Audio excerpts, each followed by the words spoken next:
Añoranzas de electricistas, de Víctor Manuel Sánchez.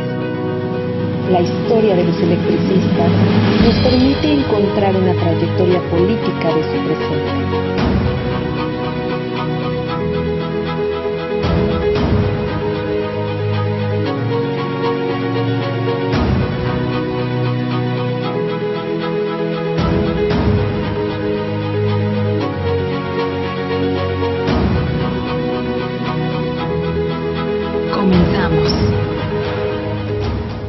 En otro lunes de Añoranzas de Electricistas continuamos desde Ixtapalapa para Radio ESME, a la cual al equipo de Radio ESME le agradecemos como siempre la posibilidad de que ustedes nos escuchen, nos vean y puedan en su caso discutir y comentar las añoranzas de electricistas.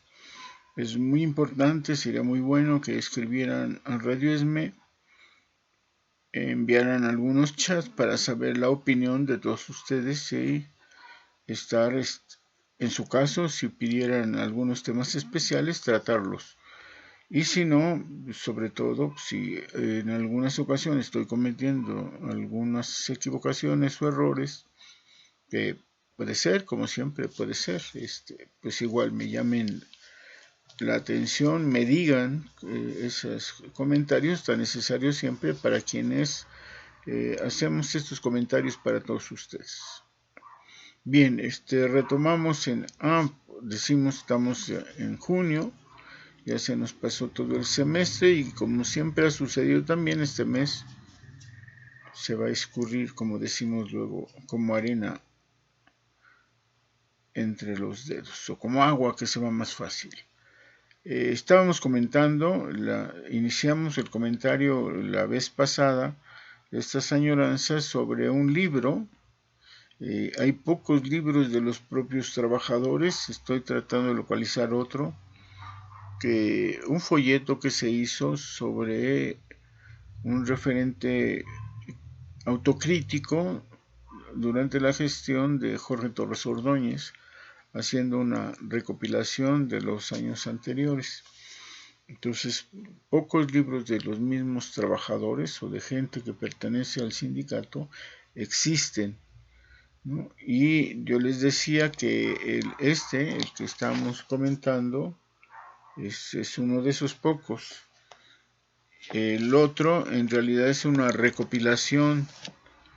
Les mencionaba yo la escoba. Yo no encuentro mis escobas, perdón, que había recopilado, porque les decía yo que era una especie de periódico que iba saliendo una vez al mes o salía exactamente al inicio de asambleas. Cuando salía la convocatoria, los que elaboraban la escoba la preparaban y normalmente se distribuía en las asambleas. Entonces era fácil dar con él. Y les comentaba también que había en los años 70 y 80 una gran variedad de opiniones de compañeros a través de sus periódicos. 2 o 3 grupos de ellos incluso llegaron a publicar como grupo precisamente algunos desplegados en el sindicato.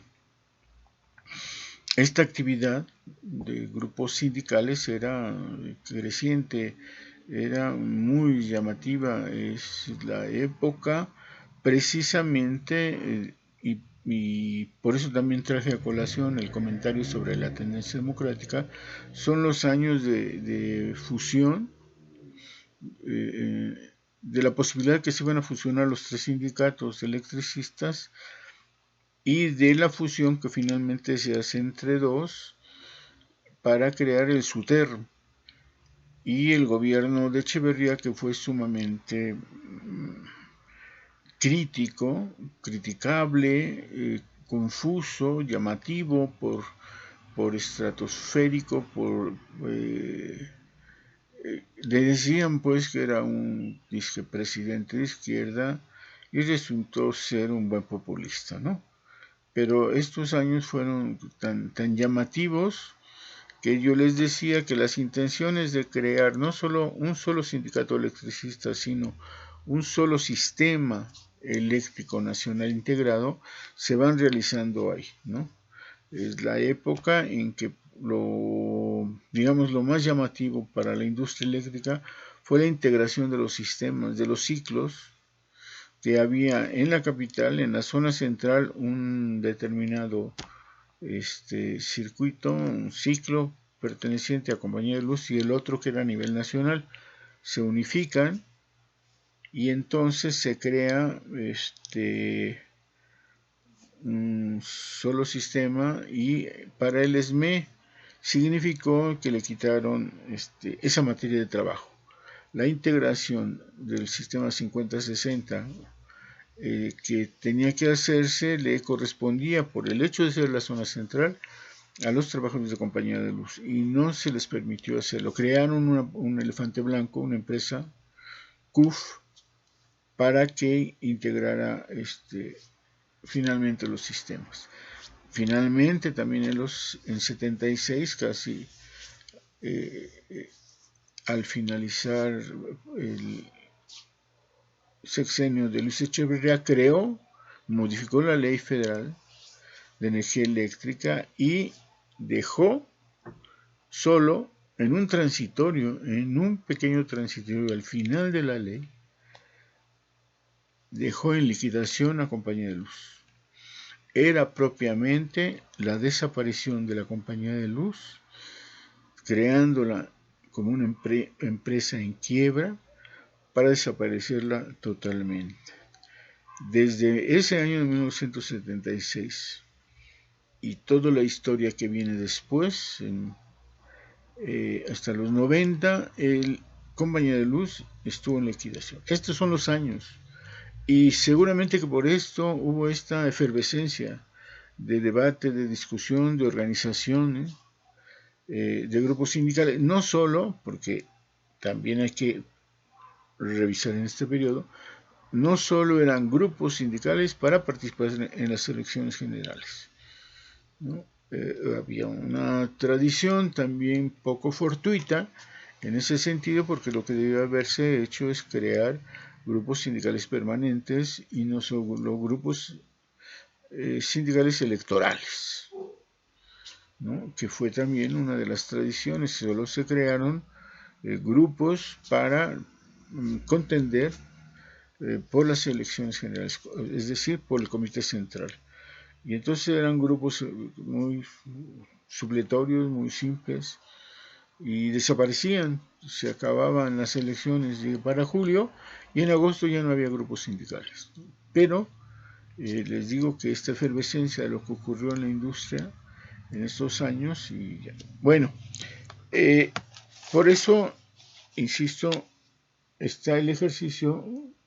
Espero buscar algunos documentos para que les muestre por lo menos 1 o 2 ejemplares de otros tipos de periódicos. Y respecto a antes de continuar, les he de decir que Gastón Sáenz, les comentaba que como abogado que era, y la experiencia que yo he tenido con los abogados que han sido trabajadores de Compañía de Luz, ha sido muy, muy mala, porque en términos propios se han aprovechado sus conocimientos profesionales para beneficio propio. Y hasta ahorita los abogados que yo conozco se han dedicado a demandar a su propio sindicato, ¿no? Incongruente.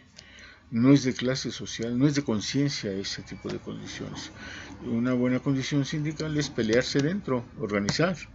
Y por eso sacó el ejemplo de tantos grupos sindicales que hubo. Organizar su propio grupo sindical, crear las condiciones para, en su caso y en su momento, poder no solo difundir sus propios pensamientos, su ideología, su concepción de clase, sino además luchar en las elecciones por el poder en el Comité Central. Bueno, una de las características de Gastón, y ese era su apodo, le llamaban el Maromero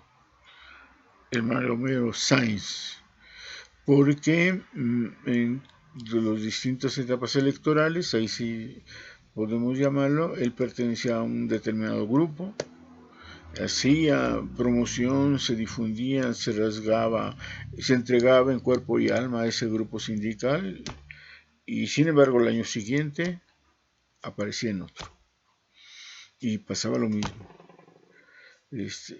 Declaraba, era un buen orador, era estrafalario, y finalmente sucedía lo mismo.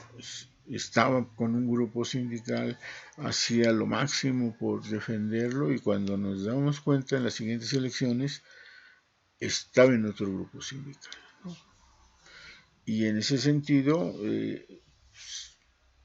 le surgió el apodo del Maromero Sáenz, porque daba de maromas a un grupo a otro, y en fin, ¿no? Aunque en 1969 yo escribí un pequeño folleto que se llama El Poder Sindical Electricista, y demuestro en ese grupo de análisis sobre 10 años de grupos políticos que estudié, de los grupos políticos electorales, como les estoy comentando, y ahí se demuestra que la tradición de Sáenz de ser maromero es vieja y no es exclusiva del maromero Sáenz. Varios compañeros durante estos 10 años que demuestro cómo a través de los distintos grupos sindicales que forman planillas se iban intercambiando de uno a otro grupo, ¿no? Entonces fue muy interesante. Un día de estos les presento ese trabajo, El Poder Sindical Electricista, y donde, digamos, un personaje empieza, por llamar así, en la extrema derecha, y se va recorriendo al centro y después termina en la extrema izquierda, ¿no? Entonces, eso finalmente es lo que caracteriza al maromero, pero no fue exclusivo. Lo que sucedió es que era muy estruendoso, y por eso hacía muy llamativo que estuviera haciendo ese tipo de cosas. Decía yo al inicio de este debate que la mitad del libro, todo esto, hasta la quinta parte, este libro habla de historia de México. Escoge algunos pasajes, nunca indica de dónde toma su información. Escoge unos pasajes, una cuartilla, dos, habla de la historia de México. Les decía yo, pone cuadros, fotos, y escribe cuadros donde redondea algunas cosas. Y a partir de la sexta parte, es cosa curioso, va a empezar a poner los comités centrales, desde el surgimiento del ESME en 1914 hasta 1983. De hecho, en la portada, en la contraportada, tiene a estos secretarios generales, y tiene también esto que menciona de 1914 a 1983. Y en realidad tiene a dos miembros del inicio, Ochoa, Velasco, después brinca, aquí a Salvador Celis Gutiérrez, y luego brinca a Breñalvírez, que está acá arriba, y termina con Agustín Sánchez de Lin, ¿no? Y en fin, dice que son los mejores 69 años de vida en portada y contraportada. Una de las características se las voy a leer del libro, de sus cuadros Zapata y el cuadro que les digo, ¿no? Dice en él, el título es Entre el final del porfiriato, los 11 meses maderistas y el carrancismo de 1908 y hasta 1914. En algunos documentos importantes que hemos podido consultar, captamos versiones que consideramos importantes y, claro está, las publicamos en forma sintetizada, tratando de no restarle su importancia ni su riqueza original. Se asegura En esos documentos importantes que ha podido consultar, se asegura que la base precursora del Sindicato Mexicano de Electricistas y su antecedente original es la Gran Liga de Electricistas, en el año de 1908, y la Gran Liga de Electricistas Mexicanos en el año de 1911. En aquel entonces, la sola existencia de estas ligas de electricistas mexicanos representaba todo un reto, ya que se consideraba grave delito sustentar y manifestar ideas socialistas. Agruparse era casi un delito. Ya en pleno año 1914 se integró en condiciones muy provisionales de la Federación de Empleados y Obreros de las compañías de tranvías, la compañía telefónica y la de Luz y Fuerza. A la par de este, con la misma reunión surge en forma paralela un organismo llamado por aquel entonces Sindicato de Electricistas. Hubo alguna división, sin embargo, tal cosa fue superada a la brevedad posible, de tal modo que al poco tiempo ya se hacía respetar el Sindicato Mexicano de Electricistas, defendiéndolo con la misma huelga los intereses de sus agremiados en el mes de enero de 1916. Bueno, iba a decir sin presumir, pero presumiendo los datos que toma, los hace de mi libro. Y estos documentos importantes debería decirlos, hacer historia sin dar las fuentes de información es un claro error. Vamos a un corte y ahorita continuamos. Añoranzas de electricistas son una historia contada poco a poco, paso a paso, sin prisa, para que sea ejemplo de las generaciones.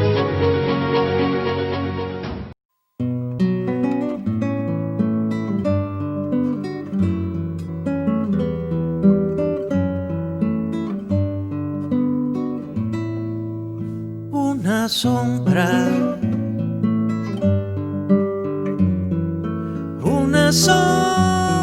imperceptible al mediodía, una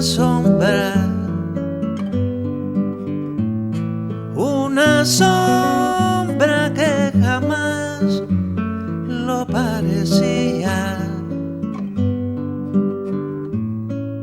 Una sombra que era sol, una sombra que creció, es la sombra que hoy sorprendo, devorándome el amor. Una sombra, una sola,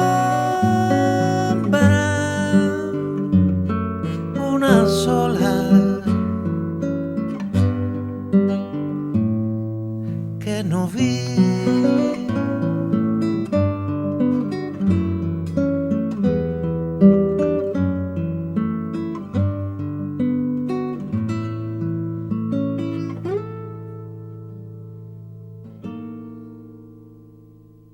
Les decía que no da las fuentes, de dónde, de qué documentos. Llama la atención porque, yo digo, es una clara mención, o bien a la revista Lux, donde también escribía acerca de estas cosas, o al libro que escribía al respecto del surgimiento del sindicalismo electricista.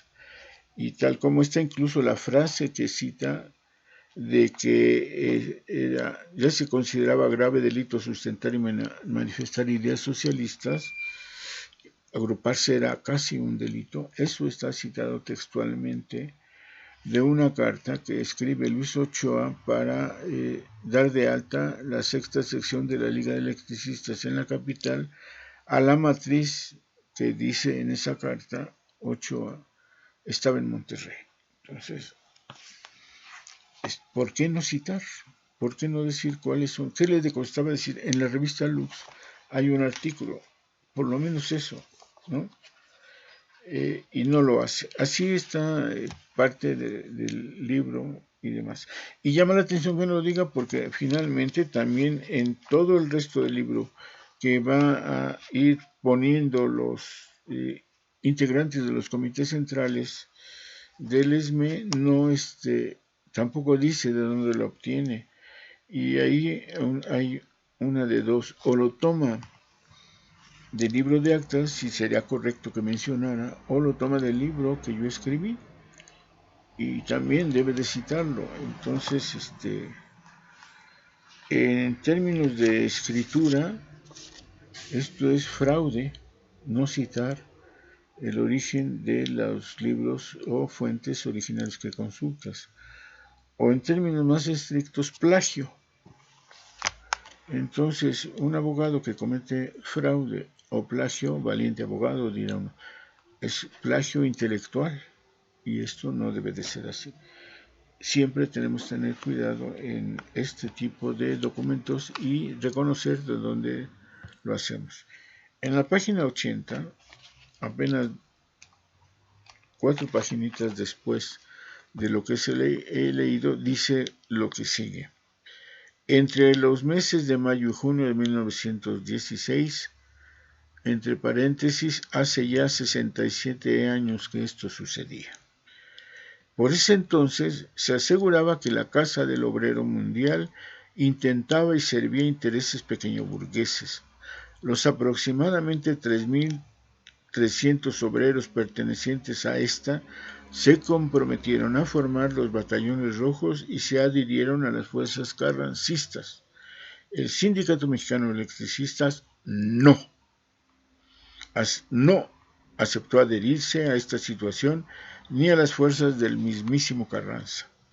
Las represiones por parte del gobierno de Carranza no se hicieron esperar. Encarceló a nuestro entonces secretario general Ernesto Velasco e incluso se dio el lujo de ordenar que lo fusilaran. ¿Qué cosas tiene nuestra historia, compañeros? Después de tantas y tantas cosas que le han sucedido al Sindicato Mexicano de Electricistas, hay muchos compañeros que se preguntan en la actualidad, ¿por qué no nos hemos unificado con el SUTERM y entramos de una buena vez a la CTM? Aquí hay primero un salto histórico, ¿no? Después un error, porque dice que sin juicio ni nada detienen a Velasco y lo van a fusilar.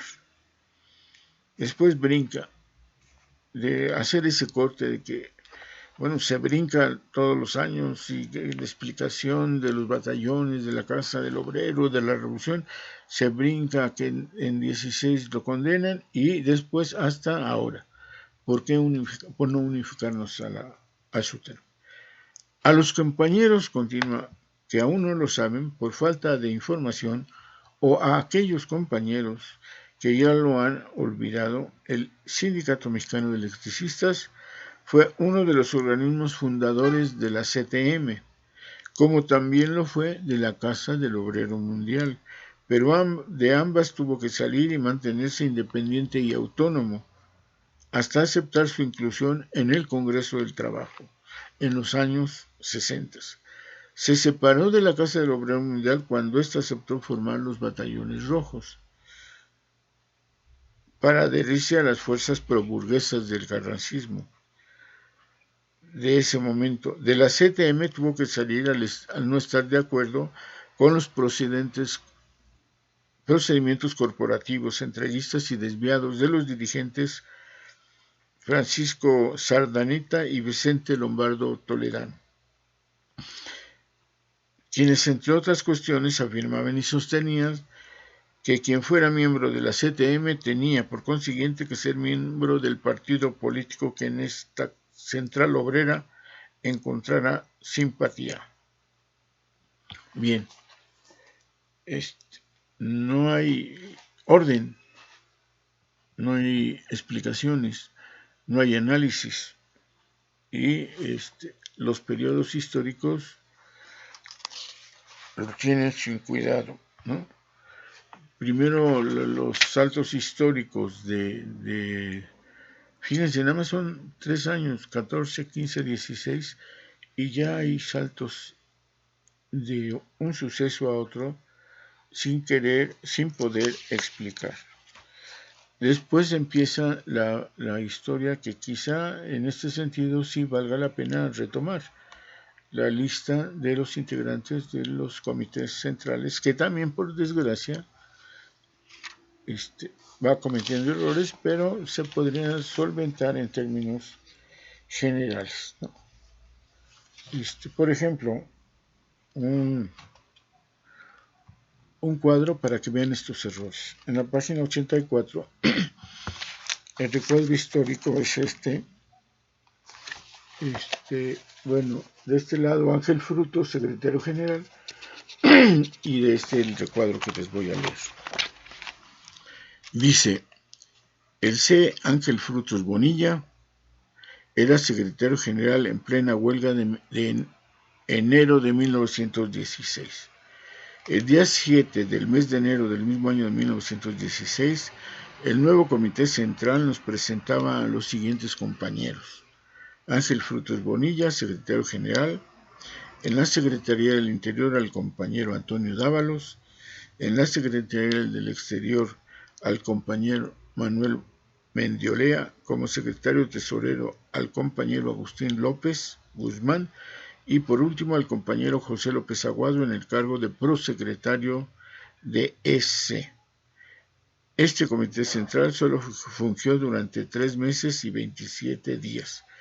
Hay quienes afirman que el C. Ángel Frutos Bonilla, en su carácter de secretario general, y el resto de sus compañeros que integraban aquel comité central, sí tuvieron que hacer luchar hasta lo inaudito para sostener la gloriosa e inolvidable huelga de enero de 1916, con la que se consolidaría la imagen y se arraigaría la ideología del Sindicato Mexicano de Electricistas.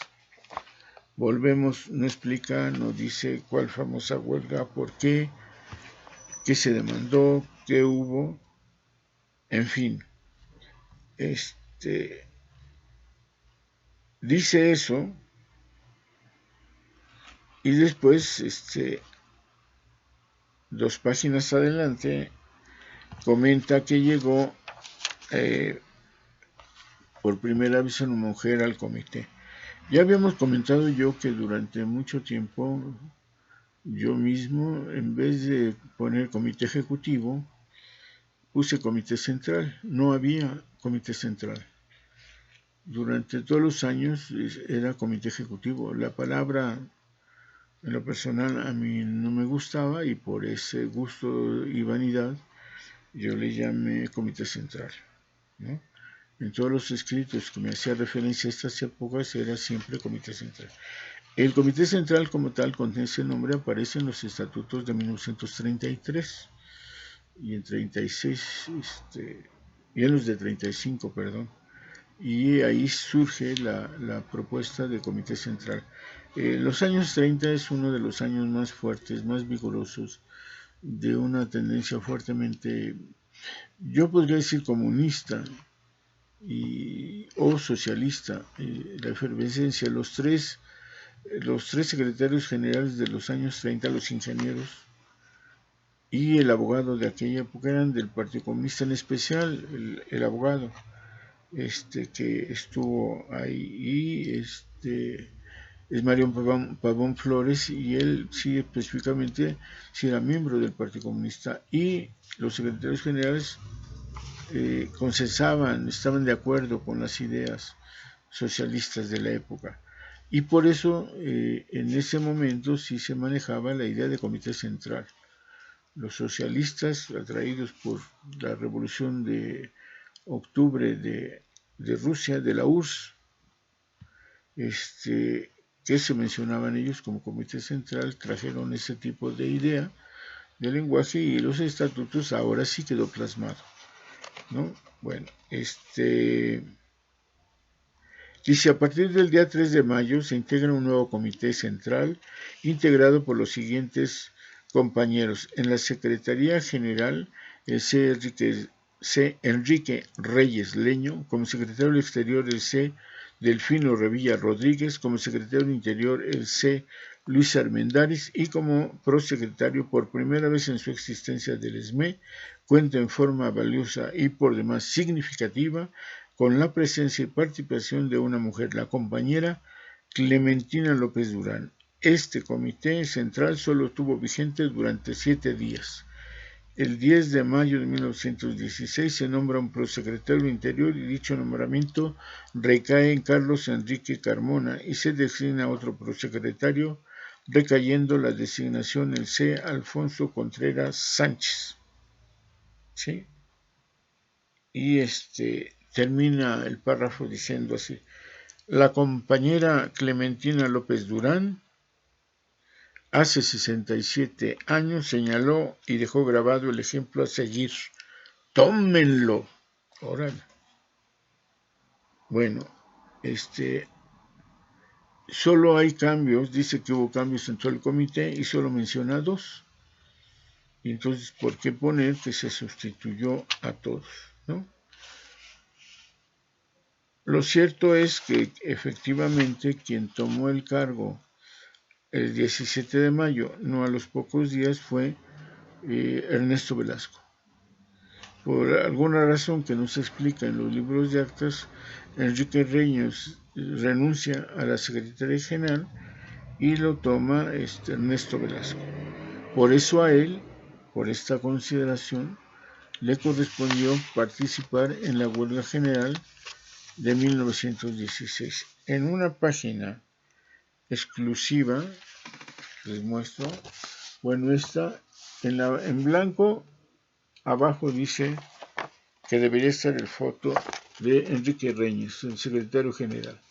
Y en la otra les voy a leer lo que dice, que es llamativo para que les digo que esta parte sí tiene interesantes asuntos, ¿no? Y se encabeza el capítulo diciendo: solo 3 compañeras han llegado al Comité Central en 69 años del ESME.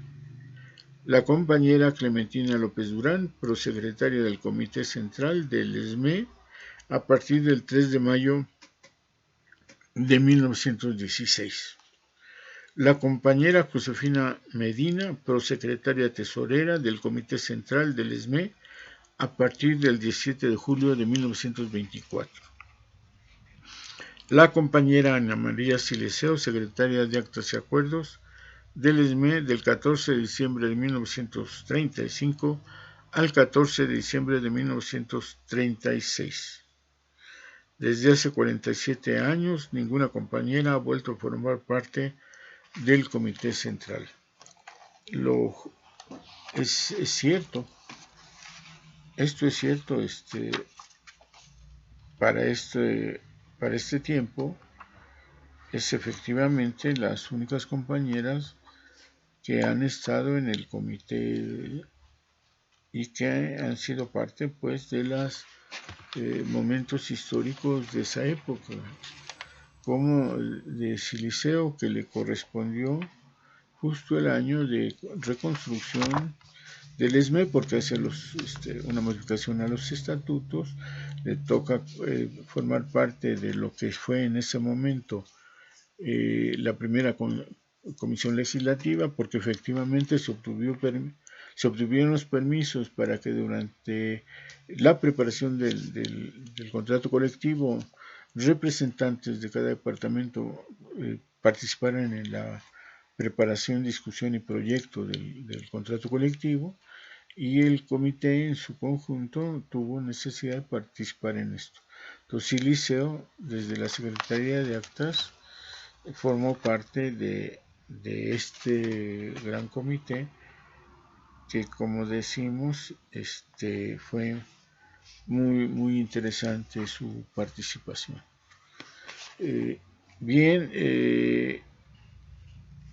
Como sucede siempre, ya no me da tiempo de comentar más. Tenía otras 3-4 marcas, pero en estos tiempos de coronavirus se nos ha acabado el tiempo. Y entonces dejamos de esta lectura de Vamos Perdiendo, que nunca se explica por qué vamos perdiendo. Primero alaba a los secretarios y después saca sus trapitos al sol. Les iba a narrar varias de las cosas que son criticables del periodo de Echeverría, pero ya dije las más importantes. Nos vemos para la siguiente añoranza en 8 días. Hasta entonces, y se despiden estas añoranzas de electricistas.